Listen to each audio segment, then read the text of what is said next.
Prime Minister says they will detain people who aren't eligible to claim asylum here and then return them. Well, they already tried that under the last legislation. Last year, 18,000 people were deemed ineligible to apply for asylum. That's the easy bit, the talk. But as for the action, Prime Minister, how many of them have actually been returned? He asked about arrests, he asked about our laws. Actually, when I was in Dover yesterday talking to our law enforcement officials, what did they tell me? Precisely because of the law that the Conservative government passed last year, they have now been able to arrest more than double the number of people they did before. 397 in the last 6 months. But stopping the boats, Mr. Speaker, stopping the boats is not just my priority, it is the people's priority. But his position on this is clear. He wanted to, in his words, scrap the Rwanda deal. He voted against measures to deport foreign criminals, Mr. Speaker, and he even argued against deportation flights. Well, and we know why, because on this matter, he talked about his legal background. He's just another lefty lawyer standing in our way. Goodness me, feisty Rishi now joining me to discuss this tonight are Talk TV's political editor Kate McCann and an all-star panel, leader of the True and Fair Party, Gina Miller, writer and broadcaster Candice Holdsworth, making her debut, and broadcaster and commentator Denise Headley. Welcome one and all. Kate, let's start with you. I've never seen Sunak so feisty. He sort of carried it all off today, didn't he? Yeah, but I mean, I think he has to, Yep. because this is such an important issue for his party, and you could really hear them today. I mean, sometimes in the Commons, and I'm there every Wednesday to listen, it can be quite quiet, and you know when they're trying to create this sound of a roar on the backbenches, they don't really believe in it. Yep. But today, it really was there. The Conservative backbenchers absolutely howling after their leader. I mean, they really were pretty pleased with his performance. I have to say, though, for the Labour leader, Sir Keir Starmer, he chose to do what he does best, which is hone in on the detail. And the detail doesn't look good for the Tories, which is why they've had to come up with a new piece of legislation pretty much just a year after the last one, because it didn't work. And Rishi Sunak's really uncomfortable having to add that. The really interesting thing for me is, and I think that the reason that it changed a little bit today is maybe the British public and the Tory backbenchers are seeing a bit of action finally. But it asks questions, doesn't it, now of the Labour Party, instead of just from the cheap seats criticising. The British public will want to know what they would do differently. Would you agree with that? Yeah, and it's actually really interesting that Sir Keir Starmer chose to focus on immigration entirely today, because it's a really uncomfortable issue for the Labour Party, because they don't want to have to come down on the same side as the Conservatives. Yeah, absolutely. They really want to try and have a more nuanced approach to this issue. But as you saw from those clips there is no nuance in the House of Commons when it comes to immigration policy. You are either with us or you are against us. And so that's a really difficult place for Keir Starmer to be. His own party actually started to leave the Commons today fairly early. There were pretty big gaps on the benches because lots of them are very uncomfortable with what the government is trying to do, but they also recognise that voters want to see some action here. They want to see the numbers coming down. I think that's a really interesting point. And I know you had and have done an exclusive interview with Suella Braverman. And I know that this interview is going to be played across Talk in the next few hours and days. The big question for them, of course, is why has it taken them so long to actually do something? Yeah, I mean, I think that is the question. And today, the government essentially is having to sell a policy which it has come up with before. And they are the party of immigration control. So I asked Suella Braverman in that interview, you know, have governments previously, including ones that she's been part of, been too timid? Have a look at this.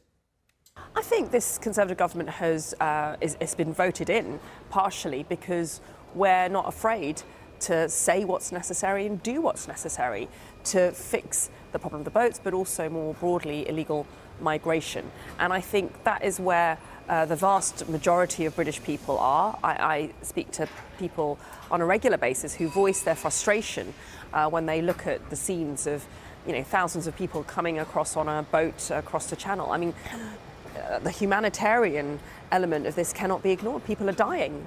People are dying, and we cannot allow this to continue, and that's why we do have to take very robust measures. I believe that's the fair thing to do. I believe it's the humanitarian thing to do. To bring you all in, Gina, if I could start with you. My question, and I think Kate touched it there with Suella, is 13 years this government has been in power, and whether people like it or not, immigration is so central to so many people's minds right now, I think perpetuated by the cost of living crisis, I have to say. Suddenly the rhetoric's quite strong. Is it window dressing for the next election, or are we finally seeing a Tory government doing what they've always said they're going to do? Well, I think the howling in the chamber, the whole display in the chamber was disgraceful, but the howling is a party howling in desperation because they've got nothing else to say or do. I mean, they've cut the immigration border forces to the bone. This Tory government have not invested in the border forces. They've not invested in legal routes. And because they've got the policy so wrong for 13 years, this is a mess they've created. And the problem is they don't know how to solve it. So they keep coming up with these playing to the public solutions and policies, which have no depth, no details, and will not work. It's a complete lie that this legislation is going to solve the problem. There is so what is? I Candice Holdsworth, welcome to Jeremy Kyle Live. What is going to work? Because Gina makes a point that so many people make to me, which is, you know, that the election in effect started and it's just sound bites and, you know, it's all, there's nothing of substance or anything that can work. What will work? Well, the people who implemented a similar policy in Australia say it will work because they did the same thing, that if you come here via these routes, your right to settle in the UK is automatically inadmissible. But what they've said is it takes time to work, and the Conservatives know this is an election issue. So it has to be seen to start working before then. So, Candice, why are they looking at scrapping it? Because the cost does not equate with the results that they're actually finding in Australia. It is found to be one of the worst expensive policies to have brought in. Well, it's been an issue that has been controversial in Australia, but... No, I didn't ask if it was controversial. I said it doesn't work and it's expensive. No, but that's not true, because I was speaking to an Australian KC who was very integral to the policy in Australia, and he said it did work and the numbers did go down. By 13. By 13 what? 13 people. 13 people. Well, not according to them. They said it would go down. Tony Abbott told an exclusive on this show that this made a massive difference. It does not make a massive difference. And this one, if you look at the people smugglers that were... What would you do, though, Gina? No, you have to have legal routes. You have to have legal routes, and you have to have a border force that are trained, are paid a proper salary. Yeah. And look at the report; they're leaving in their droves. They don't have. But that is my argument. And Denise, to bring you in, that is my argument. People will tell me there need to be safe routes. People will tell me the border force system, the asylum processing is not fit for purpose. Why has it taken 13 years for somebody in the Tory party to grasp the nettle and go, we need to bloody well do something about this? I don't necessarily know how effective the actual piece of legislation is going to be, because I don't think at the moment you are even able to use the Rwanda policy, because that's even currently being reviewed. I think that's being looked at in April. I think it's going to be reviewed essentially. So there isn't, to me, in my view, a coherent policy from the Conservative Party. What you invariably have is window dressing, and in relation to... Let me pick you up on that, because this is something that Kate said, which I think is really interesting. I mean, this is laughable. The Tony Blair Institute today says that the illegal immigration bill is a soundbite dressed up as a solution. That from Tony Blair. That's a bit bloody rich, isn't it? Well, isn't it? The thing is... What would the Labour Party do differently? Come on, tell me what the Labour Party would do differently. I don't necessarily know if the Labour Party is going to do anything differently. Their offer is management. They have said, essentially, we will manage the problem better than the Conservative Party. But that's not substance. But that's the point. That's what they're offering. I would have expected Keir Starmer to say something about the inhumanity of this bill, the cruelty of the bill, but essentially what he said is... it's illegal. It's an illegal bill. Yeah. So why would he not, do you think, Kate? Because he doesn't want to risk any votes. He wants to be on the podium when its time comes on the... I think that's really interesting from a Labour campaigner saying that Starmer... And let me ask you this, Kate. This is really interesting. Are the Labour Party going to fall into a trap set by Sunak, which is having to discuss the one thing that seems to be central to so many people's minds, but the Labour Party is in a difficult position. People want toughness, but certain elements of the Labour Party are not interested. You said they walked out. Yeah, I think what's really interesting about this whole debate is actually when you look at the polling of people across the country, people don't actually want to see everybody stopped from coming into the UK. What they want is to see fairness and control. And actually, when you ask people across lots of different polling, would you be happy to see more people accepted here under safe routes? Generally, people say yes, but only if communities can support it, only if money is put into the infrastructure, like school places, like GP places, for people to actually come and live and work here. That's part of this problem. The political reality for Labour is that they don't want to be talking tough because they want to try and straddle a very careful line. So what they are offering is increasing, you know, border force cooperation with the French, something Rishi Sunak's going to be talking about on Friday. They also talk about targeting the gangs, and this is crucial. The reason we're talking about, is this legal? What's it going to mean? Is it going to be stopped in the courts? That's actually something that helps the Prime Minister to an extent, because what he wants is a message to get out to people smugglers.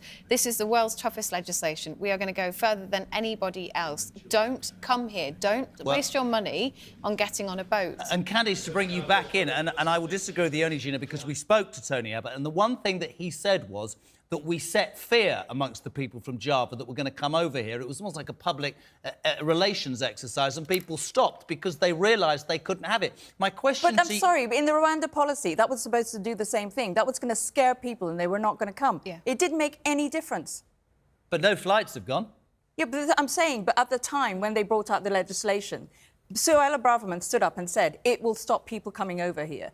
And it didn't do that. So what it actually did in some cases... Tony Abbott said on this show, a short, made more sharp people push on the boats stopped people's expectations. Did you agree with that? Well, yes. What they're trying to do is they're trying to break the traffickers' business model. So they're trying to say, if you come by these routes, you will not be allowed in. So people will not hand their money to these people traffickers because they know there's no chance of them getting in that way.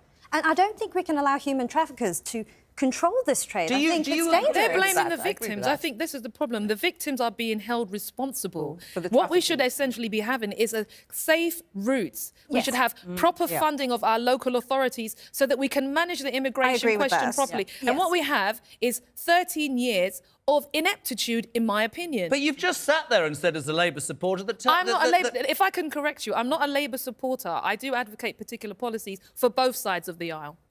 In terms of Starmer, though, it's interesting. I mean, it's exactly what Kate said. And the frustrating thing is, I mean, this is the third night. It's probably about the third year we've sat here doing this. I would love somebody to say, you know, this is the answer. There doesn't seem to be one There answer. isn't one answer. I mean, I had there isn't one answer. Well, I know I had There an is not. immigration lawyer on, Ivan Sampson, the other night, who said you have to remember that Great Britain is about compassion and fairness. I will put to all of you what I put to everybody every single night, and some of you won't like this. How do you explain to Mr. and Mrs. Joe Bloggs, somewhere, wherever, in the United Kingdom tonight, who are struggling their backsides off, who cannot feed their kids and heat their homes, who will say, whether you like it or not, they're staying in hotels. The government doesn't have money to make it easier. Why aren't we being looked after? That, Gina, is what people are saying on the doorsteps. I Fact. know what people are doing on the doorsteps. That's what they're saying. No. I'm going round on the doorsteps. I don't know if you're going down on the doorsteps, but I am. With True and Fair Party, we're on the doorstep all the time. And I absolutely disagree that people talk about immigration. What they're talking about is a cost of living crisis. So where and do you their get the bills. money to deal with this? And it is disgraceful that we've got people in hotels for this long time. For Yep. 7. Absolute disgrace. It's even a bigger disgrace that we've got children, hundreds of children, who have disappeared from those hotels. It's the government's fault. It's this Tory government. I'd say to Mr. and Mrs. Biggins or Jones, whoever it is. Biggins. There's Biggins, Jones, whoever. Biggins? How did Biggins get on? It's the government. This government are totally incompetent. They've cut everything to the bone for 13 years. They have no answers. They are out of ideas. Listen, so much to talk about. Kate McCann, thank you very much indeed. And more